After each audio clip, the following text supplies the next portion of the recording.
With a new support Lifeweaver being released this season, we'll have to find out how to best utilise this kit to get maximum value. These 10 tips are designed to help you understand the fundamentals of this hero so that you can start winning more games. Even those of you with a little more experience may find some useful tricks in this guide, which can come in super clutch at times and help you to climb the ladder towards the top. Now, the first thing I would recommend is for you to try and talk to your teammates and have good communication with them. This is going to be really helpful, as Lifeweaver's kit revolves around enabling the rest of your team to make plays, so good communication is going to make this significantly easier. Of course, I will admit that always being on comms with your team is hard, especially in quick play or in regions where people speak different languages. However, if you do manage to get some solid coordination, it will increase your impact on the game massively.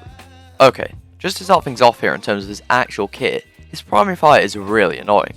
Now, if you're watching this in the future, hopefully it's already been changed, but for now, you need to be manually switching between shooting and healing. This is frustrating due to how much you'll be switching between the two, almost as much as Kiriko. Spamming your thorns at range is pretty decent. When one of your teammates goes low, it can take ages to then switch to heal mode and actually save them, especially with how you also need to charge your heals. This is why I bound switching my weapon to my scroll wheel, as it just makes things a little more fluid. This comes down to personal preference. For the time being at least, I would change weapons to something you feel comfortable with constantly needing to use. Just a small, pretty basic point here, but you really should be charging your heals. Without charging, your heal will only do 10 per blossom, which is basically nothing. Meanwhile, if you fully charge it taking 1 second, that increases up to 65. Still not a lot to be honest, but significantly more. The increased fire rate you get by spamming it definitely does not outweigh the value from charging the shots. If you want to maximise that already lackluster healing output, you're gonna want to charge it up. Another interesting feature when it comes to his heal is the locking and tracking mechanism attached to it. Similar to Brig's repair pack, there is some aid when it comes to aiming it, which is really nice. Furthermore, it actually tracks targets after you release it. On a basic level, this simply stops you from missing, but it can actually be more useful than that, as it keeps tracking even when your teammates move out of range or line of sight. This means that you can actually heal people around a corner without exposing yourself too much, which is very useful as it allows you to peek cover to heal and then hide again whilst charging your next burst. Getting into that last part there is that you want to be very careful when playing as Lifeweaver. What I mean by this is that he has a very large hitbox, significantly larger than that like button you should go and try to hit down below. This makes Lifeweaver very easy to hit and so kill. Another infuriating feature is that you actually get slowed whilst charging your heals. This makes playing cover even more important, as otherwise you will basically just be a sitting duck for anyone to take out, and obviously that's not a good thing. Onto his abilities now, beginning with the Petal platform. On a fundamental level, this simply lifts you and your team up when they stand on it. At the base, this doesn't seem too special. Sure, you can use it to take high ground, which may otherwise be inaccessible for certain heroes, but that's about it, right? Wrong. A key part of this ability is indeed the fact that it lifts your teammates up, yet it can be more impactful than you think. This is also where some of that team coordination comes into play, as effective use of it can genuinely win games.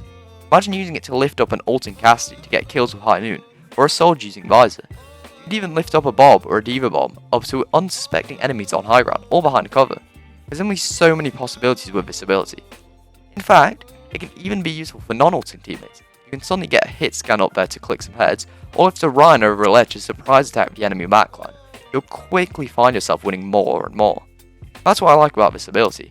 It can take some team coordination and some serious game sense, but if you master it, the impact of a seemingly basic ability can be huge.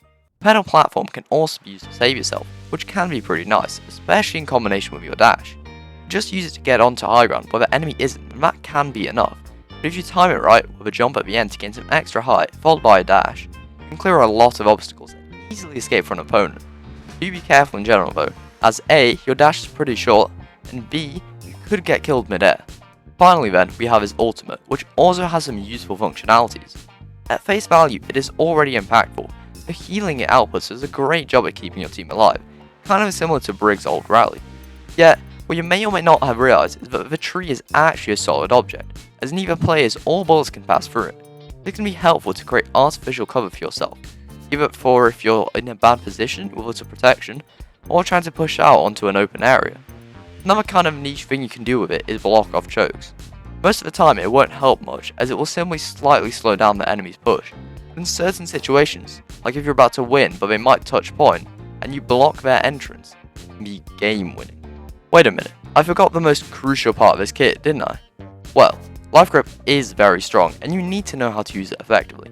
This ability is basically a pull like Hog's Hook, except for your teammates, where they are dragged towards you being protected in the process. And this can be hugely impactful in a variety of ways. For one, you can save a teammate if they're about to die. Simply pull them towards you, likely out of the way of the enemy, whilst protecting them, so that you can then immediately heal them up.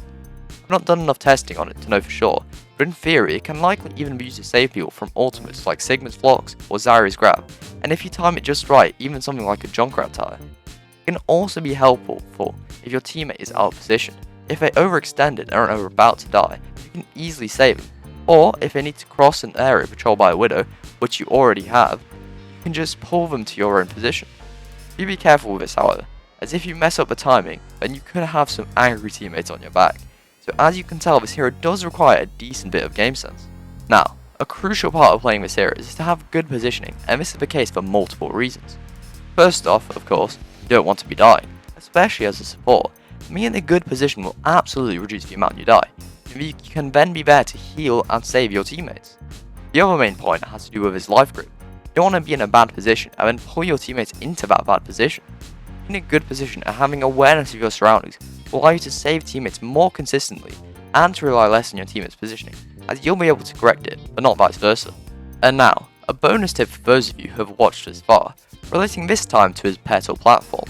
Since it's a solid object, and therefore blocks bullets, you can use it to take cover.